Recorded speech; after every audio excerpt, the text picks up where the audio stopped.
Salah satu hal yang sering kutanyakan diri sendiri adalah kenapa kita merasa hampa, sedangkan aktivitas kita setiap hari sudahlah sangat sibuk. Kita semua tahu bahwa dunia saat ini sedang dalam kondisi yang sangat sibuk. Ada mereka yang bekerja dari pagi sampai sore. Ada juga yang lembur untuk mengejar deadline. Ada mereka yang sangat ambisius untuk mencapai kesuksesan, dan banyak lagi yang tidak bisa kita sebutkan satu persatu. Tapi di situ letak keanehannya. Walaupun aktivitas dan kegiatan kita dari hari ke hari sudah sangat sibuk, kenapa tetap ada rasa hampa, rasa kosong di dada kita? Jadi who's the devil in the house? Siapa setan yang menyebabkan rasa kosong itu di dada seorang manusia?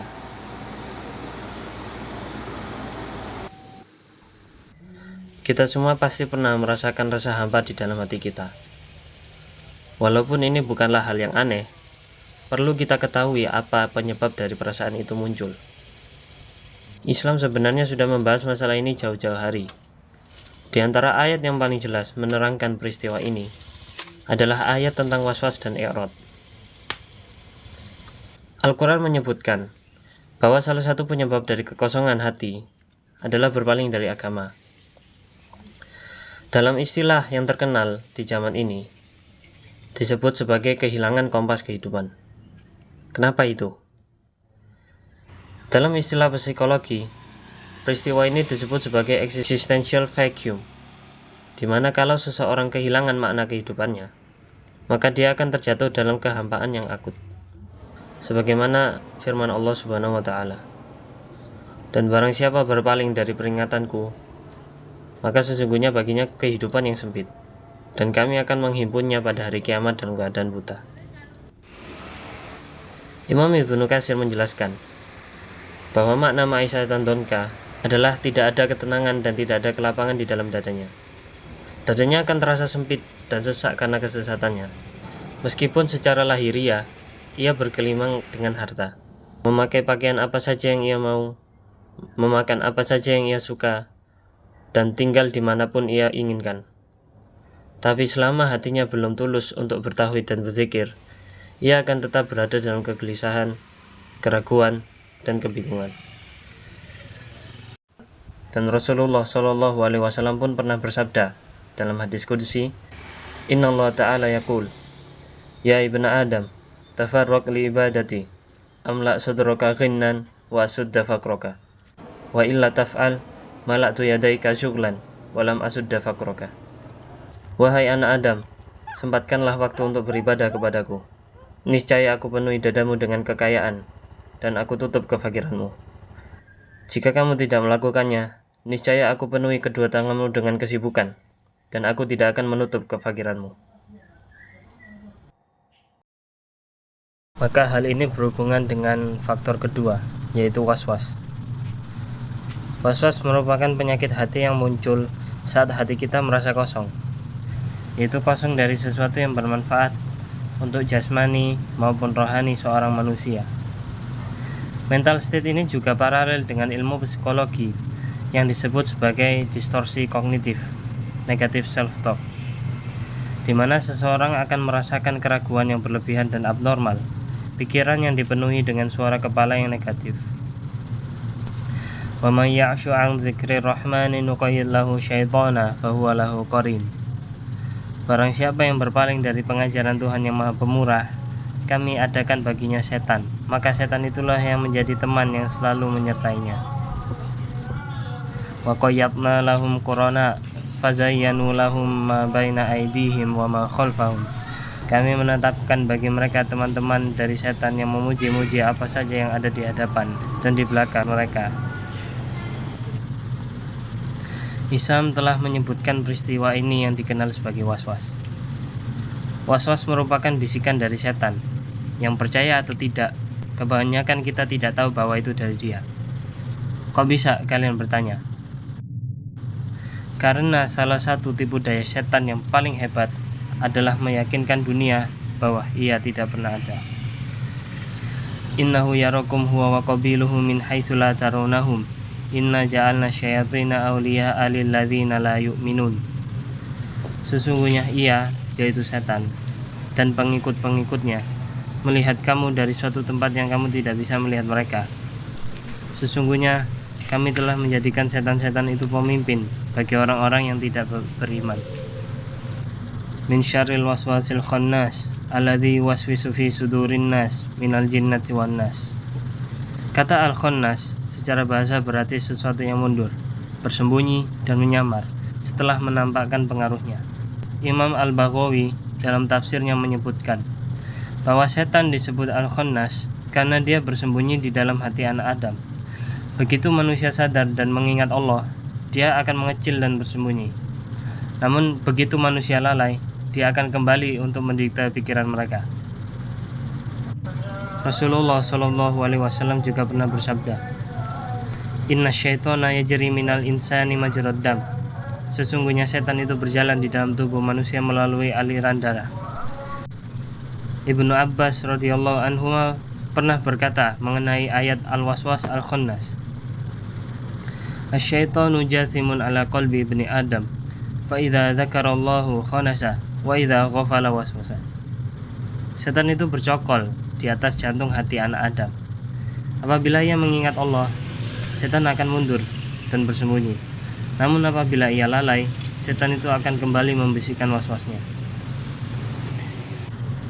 Namun fenomena ini tidak dibatasi oleh kedua faktor ini saja, melainkan banyak faktor-faktor lainnya yang ikut andil dalam penyebab terjadinya hampa yang dirasakan di dada seorang manusia.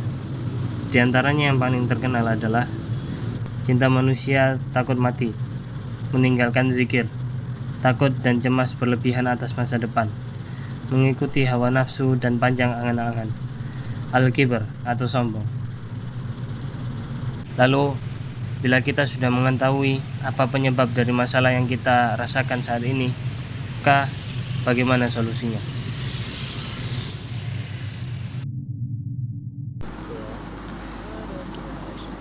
1. Membangun al-yakin dan melawan waswas. Kita telah mengetahui bahwa waswas adalah penyakit hati yang disebabkan oleh bisikan setan yang mencoba untuk menjauhkanmu dari ketenangan dan kebahagiaan. Maka kita harus membangun apa yang menjadi lawan dari waswas, yaitu al-yakin. Jikalau waswas adalah bisikan setan atau suara kepala yang negatif, maka al-yakin adalah kepercayaan atau keyakinan yang kokoh, di mana keyakinan yang kokoh tidak akan menyisakan ruang untuk keraguan agar bisa masuk. Yakin bukanlah ilmu yang manusia terlahir dengannya, melainkan sebuah sistem berpikir yang dilandaskan oleh fitrah dan diasah oleh ilmu. Bila mana seorang manusia memiliki fitrah, tapi tidak ditajamkan dengan ilmu yang benar, maka keyakinan ini akan tumpul, dan keraguan itu akan mudah masuk ke dalam sistem berpikir manusia dan merusak fitrah yang dahulu lurus. Dari Abu Hurairah radhiyallahu anhu, ia berkata, Rasulullah SAW bersabda, Ma min mauludin illa yuladu alal fitrah, fa abawahu yuhayyidanihi, au yunassiranihi, au yumajjisanihi. Tidak ada seorang anak pun yang lahir kecuali dilahirkan di atas fitrah. Maka kedua orang tuanya lah yang menjadikannya Yahudi, Nasrani, atau Majusi. Dari Iyad bin Himar al-Mujashi'i bahwa Rasulullah SAW pernah bersabda, Fima yarwihi an rabbihi, dan sesungguhnya aku menciptakan hamba-hambaku dalam keadaan hunafa atau lurus. Kemudian datanglah setan kepada mereka, lalu setan yang menyimpangkan mereka dari agama mereka. Kedua, kembali kepada Allah. Sebagaimana yang disebutkan sebelumnya, i'rad adalah sikap berpaling dari Allah yang menyebabkan terjadinya perasaan hampa dan kosong di hati. Begitu juga sebab adanya existential vacuum. Maka untuk menghilangkan perasaan kosong dan hampa ini, kita perlu mengetahui apa yang menjadi faktor kebahagiaan dan kecukupan seorang manusia. Allah berfirman, الذين آمنوا وتطمئن قلوبهم بذكر الله ألا بذكر الله تطمئن القلوب ala bidzikrillahi tatma'innul qulub, yaitu orang-orang yang beriman dan hati mereka menjadi tentram dengan mengingat Allah. Ingatlah, hanya dengan mengingat Allah hati menjadi tentram.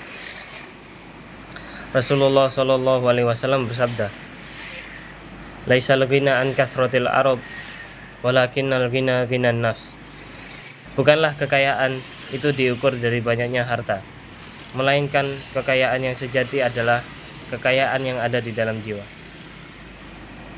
Umar ibnul Khattab pernah mengatakan, "Inna kunna adzalla qaumin, fa'azzanallahu bil Islam, fa idza btaghaina al-'izzata bighairi ma a'azzanallahu bih, adzallanallah." Pada akhirnya kita harus jujur bahwa perasaan hampa, keraguan akan masa depan, dan suara negatif yang memenuhi kepala bukanlah sekedar fase psikologis biasa yang boleh dibiarkan. Kita sibuk menutup existential vacuum dengan standar dunia dan membiarkan was-was mendikte sistem berpikir kita karena fitrah kita tidak ditajamkan dengan ilmu yang benar. Khalifah Umar ibnul Khattab radhiyallahu anhu telah memperingatkan bahwa jika kita mencari kemuliaan, kebahagiaan, dan kecukupan di luar apa yang Allah tetapkan melalui Islam, maka Allah pasti akan menghinakan kita. Dan bentuk kehinaan terdalam bagi manusia adalah ketika dunia ada di genggaman, namun dadanya dikosongkan dari rasa tenang. Oleh karena itu, solusinya hanya satu.